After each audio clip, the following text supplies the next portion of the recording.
Siapa lagi yang mau biar ada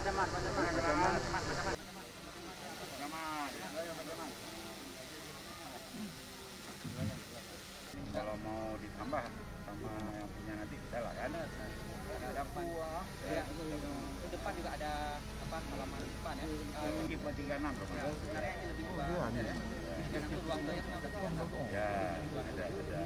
Ya, dan yang terpenting ini pembangunannya insya Allah 45 hari sudah selesai.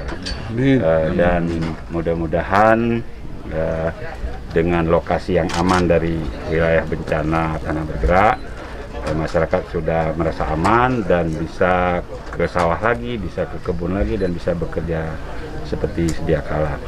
Yang penting seperti saya katakan tadi, bukan nilai jumlah uangnya. Uangnya mungkin ya paling ini sekitar 1 miliar lebih dikit. Assalamualaikum warahmatullahi wabarakatuh.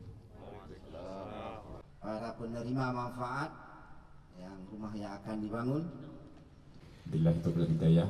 Wassalamualaikum warahmatullahi wabarakatuh. Assalamu ala asrafil anbiya wal mursalin wa ala alihi wa sahbihi. Beliau perintahkan kepada kami yang tawa, tolong dibantu kedua masyarakat.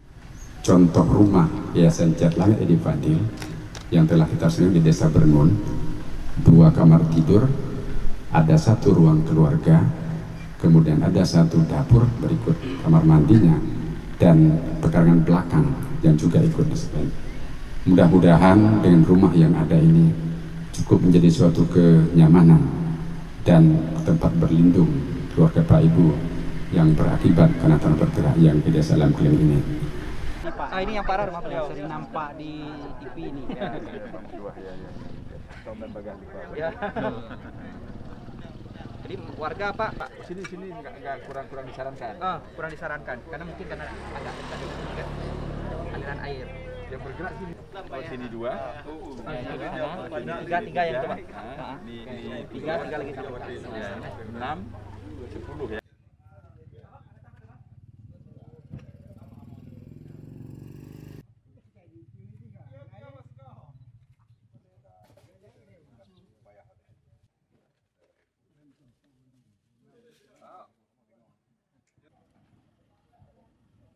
Satu.